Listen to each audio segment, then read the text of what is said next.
is my response to that. So, no, nobody is discussing impeachment except pundits and commentators. First of all, impeachment is a punishment. It's not a remedy. Second of all, the only people who want us to talk about impeachment are the president's allies. All right, so you see it as a bait that you're not going to take. I'm not going to take it because I've met Joe Biden. That's not the answer, is to replace Barack Explain Obama the Joe with Joe Biden reference. He would be the new president. I mean, so you get rid of one guy who's not... He would be the new president. All right, okay. All right, folks. Joining us now is Congressman Tim Huelskamp, a Republican from the great state of Kansas, member of the House Veteran Affairs Committee, and, of course, the House Tea Party Caucus. Hello, sir. Hey, Steve. Welcome back. Great to talk to you. Congratulations on a great night a couple of weeks ago. Let's get right to it, though. Why is it that Mitch McConnell and others in the House as well say, we don't want, I'm not talking about Gowdy here, we don't want a government shutdown, so we're not going to do this. So I could assure you the government will not shut down. Isn't that just telling Barack Obama, do as you please? Well, there are a lot of other ways to push back on the president, but at the end of the day, you do have to draw a line in the sand, and that's what the American people rejected was his policies. And, but there's a lot of media up here circling and hoping and praying there'll be a shutdown so they can blame it on everybody but Obama. But at the end of the day, his policies were rejected, and Republicans now have to move forward and pass bills that reject and roll back his radical policies. All right. If he goes ahead with the amnesty, are you in favor of not funding that in the spending bill? And what if he doesn't do it until after? Is it December 11th, where that temporary the government runs out of money? What would you like to see happen going forward? Well, I'd like to defund it.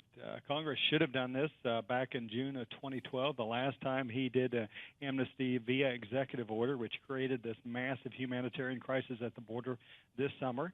But the leadership in the House and certainly Reid in the Senate wouldn't do anything about it. But we wanted to.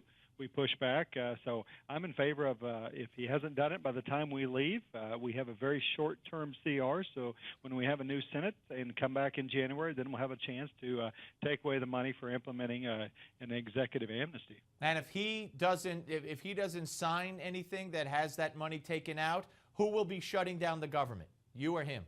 Well, it's usually the president shut the government down. That's the truth of the matter. A year ago, the House sent bill after bill after bill to Harry Reid in the Senate, and Harry Reid said no to keeping the government open. I'm confident the House will send it over again. But here's far too many Republicans don't leave town often enough to get out that message. But at the end of the day, I had an opponent, as did dozens of other Republicans, that all they wanted to do was talk about the shutdown, and people couldn't care less. Right. And actually, there's plenty of evidence to suggest that's where Republicans finally got our legs and turned around and started pushing back against Obama, was in the middle of the shutdown. Is it a fait accompli that Boehner is the speaker? I think so. Yeah. I think that's a done deal. It's always hard to change anything in speaker, but I think John Boehner, unlike the president, has heard the message of the election, and that's pushback.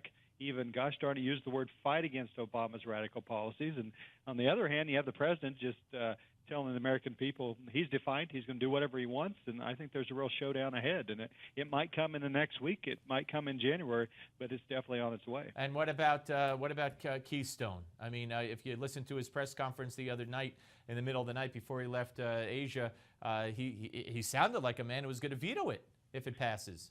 Well, he sure could, but then he has to explain again to 10,000 Americans why they don't have a job. I mean, here's the shocking thing, where the President of the United States is so ideological, and you and I both know that, Steve, but he's showing himself to the American people where he says, you know what, I just lost an election, but I'm going to continue my radical environmental policies, along with my radical immigration policies, along with my radical take-your-pick policies, and he's going to continue that. And the biggest losers in this, and far be it for me to give advice to the other party, but I think the Democrats are going to regret him ever being president, certainly when they go through another 2 years of him being more and more radical and more of a lame duck president, and whether it's on environmental policies or health care policies, I think he's shown his true colors.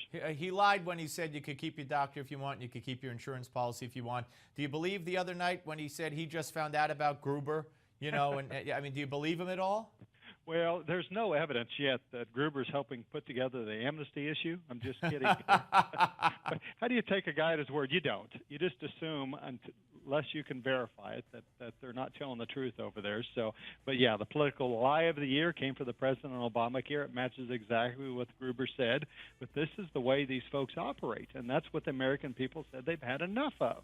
And again, if the Republican leadership in the House and the new ones coming in the Senate don't get that, some of them might be in a minority just 2 years from now. All right, Congressman, great to talk to you. Thank you for your patience. Appreciate it. Thank you, Steve. Take care. Congressman Tim Huelskamp, folks. And we'll be back next with the Conservative Party member of the European Parliament. Don't go away.